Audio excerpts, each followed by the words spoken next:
Hi, today I am making my hero portrait of Bob Ross. I wrote two sentences about why Bob Ross is my hero on top of my paper. Bob Ross is my hero because he inspired lots of people to make art. He did this for people who thought I've misspelled that, they were not good at art. Now I'm going to turn my paper over and draw a picture of Bob Ross. I'm going to start by doing what's called sketching. And sketching is where you just do a very light and rough drawing of your picture first. So I'm not just drawing really dark lines to start with. I'm doing a sketch. This is Bob's hair. He has giant hair. And then I'm going to go in and make my lines darker like this after I've finished my sketch. And this is so that I don't have to spend a lot of time erasing, because these light lines are going to kind of just fade into the background. So I have Bob's hair that I'm sketching out here. See how my lines are just so sketchy, and I'm not worrying about how right here I have lines that I don't end up using in the future. Here's Bob's hair. Then I'm going to draw in his eyebrows. Let's put in rough places for his eyes. Again, I can change these later. He has a nose.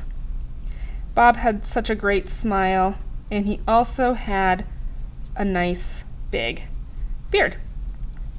So here's my sketch of Bob Ross's head. Now I'm going to move on to his body. He always wore a nice button-up t-shirt. Look at how I'm just breaking it down, my picture down, into basic shapes. What's this? A triangle. What's this? A parallelogram. But your brain puts these together to make them into a color of a shirt. I'm going to keep working on my sketch and come back. Okay, here is my rough sketch. Again, look, I have just rough shapes in here. I don't have any crinkles in his clothes yet. Now I'm going to go in and start adding more details with my pencil. So I want his eyebrows to be darker. Now I'm making everything a little bit darker, because my rough sketch was to get things in place. Look, I've decided that actually I want his hair to come a little bit lower. So I'm just going to draw that down. His beard is actually kind of scraggly, so I'm going to use some zigzag lines to make his beard kind of scraggly. It wasn't actually smooth. I think I want his hair to actually come out a little bit further, because his hair was so big and bushy. Then I'm going to go in and add his face. I decided that I want this to come in a little bit from where my sketch was. All right, let's add some more hair. I'm going to add his nose. Now I'm going to what's called refine his eyes. Add some details. And make his beard. Now look, I've decided that my eyes are too big, but since I have done it so dark, I'm going to have to erase it. If I had just sketched them a little bit smaller, I wouldn't have to erase them quite so much. There we go, that's better for his eye. All right, I'm going to finish my drawing and come back.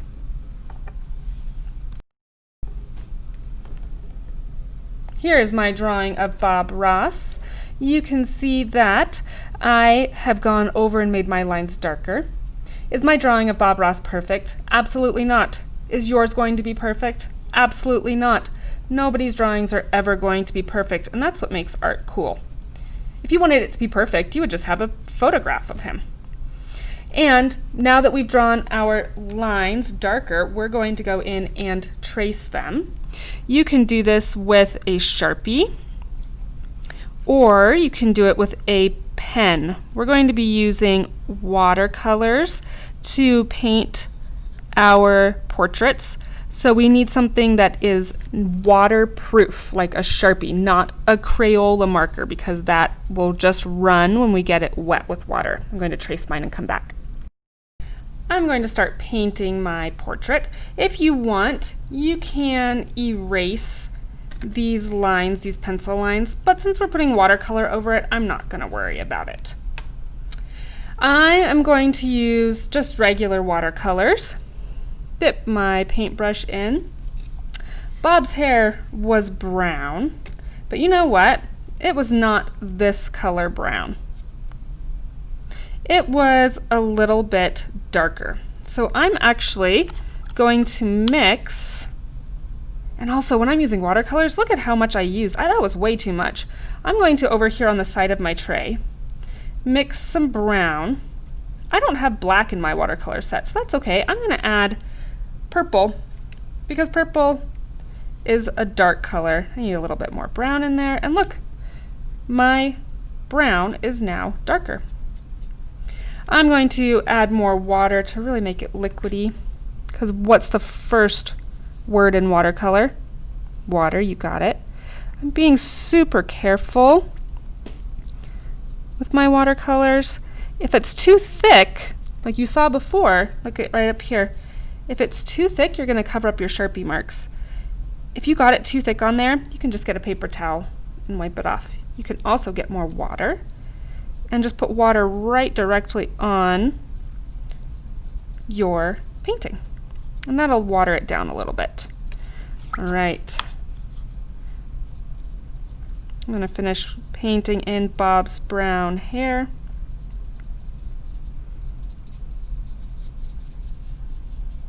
And there we go, Bob's brown hair. Once it dries, you'll be able to see my Sharpie better. It's a little shiny on here. Now I'm going to move on, and I'm going to paint his shirt.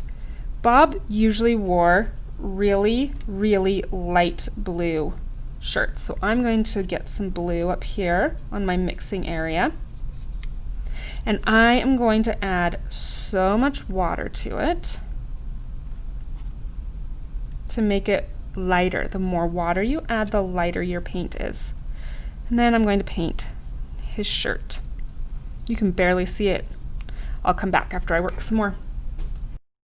While I was painting his beard, I decided I got this too purple. So I'm going to just take my paper towel and dab it off. And it almost erases it. It acts like an eraser. I'm going to get some more brown and add back in some brown. When watercolor is wet and you add wet watercolor next to it, it's going to bleed in. Watch what happens. My beard is wet right here. I'm going to mix Bob Ross's skin tone over here. I have orange, and I think I'll put a little bit of red in, and also a little yellow to make kind of a peach color. I don't want much because otherwise he's going to look bright orange, so really watered down.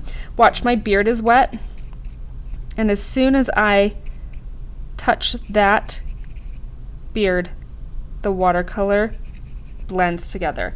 That can be cool if you want that effect. Otherwise, let other parts of it dry. Okay, I'm going to keep working. Okay, I'm all done. You can also see right here, I got impatient and didn't let this hand dry, and I put red for my paintbrush handle, and look where it bled in. I think it looks pretty cool. I also added the paints for his palette.